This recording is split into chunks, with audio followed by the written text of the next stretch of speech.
It is my pleasure and it is really a great honor to welcome Professor Hoda to Cairo University. She is a friend, she is a friend of the department, she is a friend of almost everyone in this room, I think, because everyone knows her work, and I'm really happy that we're collaborating with her center at the University of Manchester to establish this program in translation studies. So this is, we'll talk about this more tomorrow, but the idea is to establish a blending program in translation studies at Cairo University in collaboration with the Center in Translation Studies at the University of Manchester.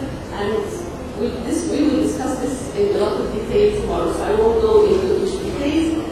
It's a real pleasure to have Professor Baker here speak at Cairo University. It's not the first time. It's not the first time. She's been a guest of this department before, and I'm not going to. Okay, so she told me to be brief. Yeah, so she warned me. So let's get here. I'm going to try and not go on and on about her many contributions to the field of translation studies. But I just mentioned 3 things that I think are important. Of course, Professor Baker is widely published, established numerous articles, studies on translation studies. I just mentioned a number of books. So she's the author of In Other Words, which is the first book on translation, originally published in 1992, but there's a second edition in 2011. She's also the author of Translation and Conflict, and I have published by Routledge in 2006. She's the editor of Routledge Encyclopedia of Translation Studies. The second edition was co-edited and published in 2009. Author of Critical Concepts, Translation Studies, again, it's a 4-volume work published by Routledge 2009, and Critical Readings in Translation Studies 2010. Professor Baker is founding editor of The Translator, which is one of the most important specialized journals in translation studies. She's also the editorial director of St. Jerome Publishing, again another publishing, one of the most important publishing houses specialized in translation studies. And she's founding president, vice president of the International Association for Translation and Intercultural Studies. Professor Baker was the honoree of the 2011 5th session of Abdullah bin Abdulaziz International Award for Translation for her contribution to the field of translation. She's a member of the evaluation committee of the ICRDA, which is the Catalan Institution for Research and Advanced Studies, a really very prestigious foundation supported by the government of Catalonia.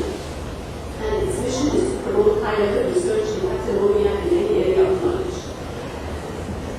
It's a very long list. I'm not going to go on about it. I'm going to take her warning very seriously. But I would just mention that she's also, in the past 2 years, she's been very involved in workshops in translation studies in the Arab region. And she organized 2 British Academy-sponsored workshops in translation studies and training for Middle Eastern researchers and translators, but mostly Arab. So it was Arab, Turkish, and Canadian researchers and translators in Amen. And again, she established the Translation Studies Portal, which is an open source web resource that collates research and news on translation studies. And again, she's going to talk more about this tomorrow. It's a great pleasure and honor to welcome you here, and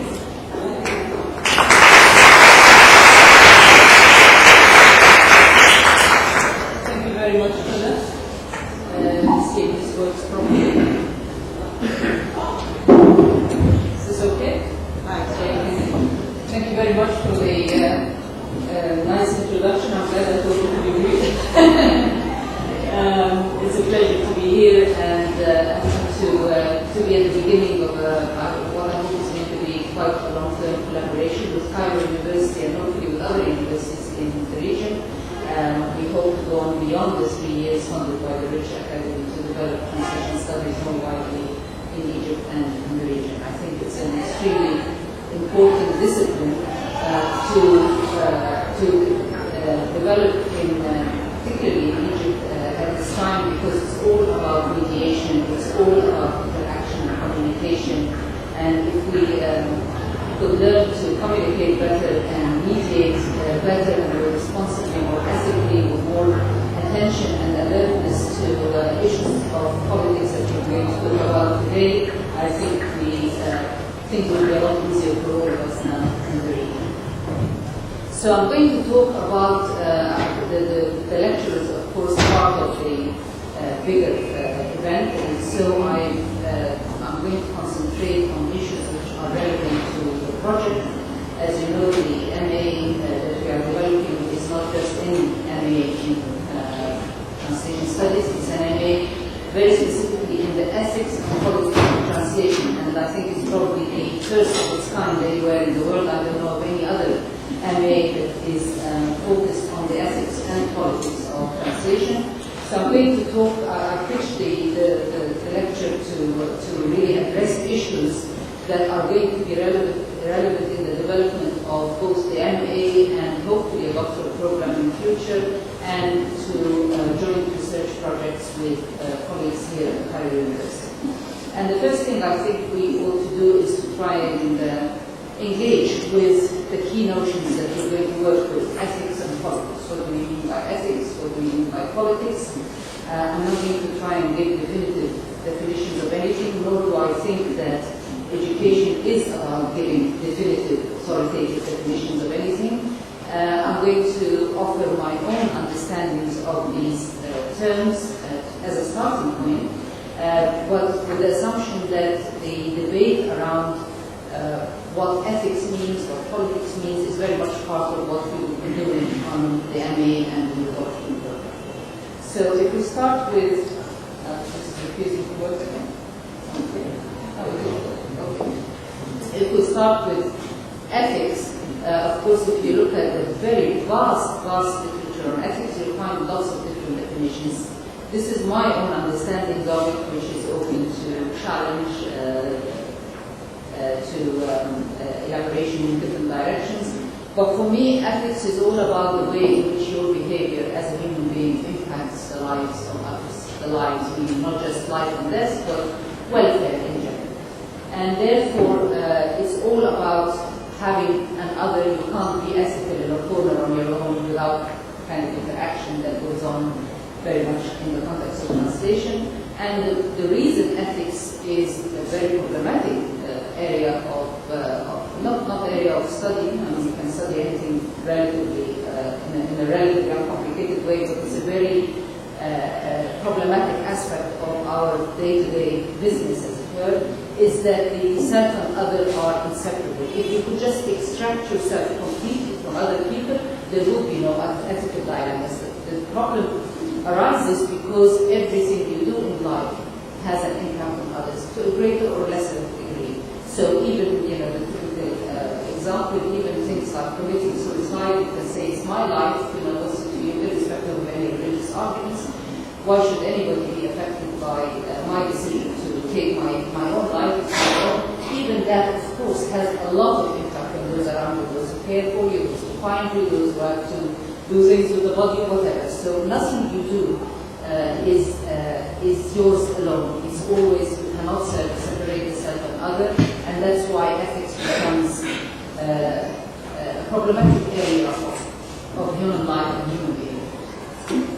And so ethical behavior, very simply as I understand it, means everything you have to do, everything all the kind of processes, cognitive and otherwise, that go on in your mind, as you try to balance the rights, not just your rights with the rights of others. The problem is that there are many others. It's not a single other. There are many others, and often the rights are conflicting. So as you attend to the rights of one party, you perhaps are unfair to another party. So this is where the issue becomes problematic, and translation is very much embedded in that kind of context. I'll give you concrete examples very shortly. And the other problematic issue, and this is particularly important in the context of pedagogy and education, and one which we have to confront as we devise a program that attends to issues of ethics and politics translation, problematic issue is that you cannot codify ethical principles once and for all. In vocational degrees of translation and interpreting, which the degree we're developing is not, it's not a vocational degree, it's not just training people to go out and become translators. In purely vocational degrees, the best you get is some sessions on the many, many different codes of ethics and practice that are produced by the many different associations that represent translators and interpreters. These codes can only take you so far. So these codes tell you things like you have to be neutral, you have to respect confidentiality, all that, and you don't take on work for which you have no competence or and in which you have no expertise. But these things are not really the kinds of things I'm talking about now. These ethical principles, how you decide to live your life in a way that is fair to others, that is not just fair to yourself but to others, is not something that you can codify once and for all. And therefore what you have to do is to use the classroom as a space for critical reflection on the kind of issues that crop up again and again in the context of translation, and that with every new context require a different set of, not so much principles, but different sets of types of reflection to make sure that at the end of the day the decision that you make as a translator or the decision that other translators make reflects a commitment to being ethical in the world. So that's how I understand ethics. Again, you might disagree with that. In terms of politics, yes. In terms of politics, if you look at the many definitions in dictionaries, I'm talking about politics with both capital P and a small p. People often distinguish between the two, and they say that politics with a capital P is the kind of stuff that the governments do and nations, and when they go to war, that's politics. Whereas politics with a small p is the politics of everyday life. I think it's all connected, but I'm talking about the whole picture. And essentially, according to the Merriam-Webster dictionary, politics is the total complex of relations between people living in a society. It's very much similar to the definition of ethics. It's all about the relationship between self and others, between different groups of people in society. I will offer a slightly longer definition, which we can debate, and I hope we will debate in the MA that we are working on. And I want to talk about politics as the moves and processes involved in obtaining and using power. Everything we do, all our interaction involves some exercise of power to varying degrees. So involved in obtaining and using power, including disseminating our values and narratives. So it's not just about getting more money or getting more status or getting more prestige. It's also the politics that are involved in trying to negotiate with others a set of values by which you and they should live, and trying to influence others to subscribe to the same values you subscribe to, and the same versions of events and interpretations of events that you subscribe to. And that's precisely because what you do and what others do is not separate. So their values, their way of thinking will also impact on you. And therefore that's why you have to negotiate with them all the time. And that is an aspect of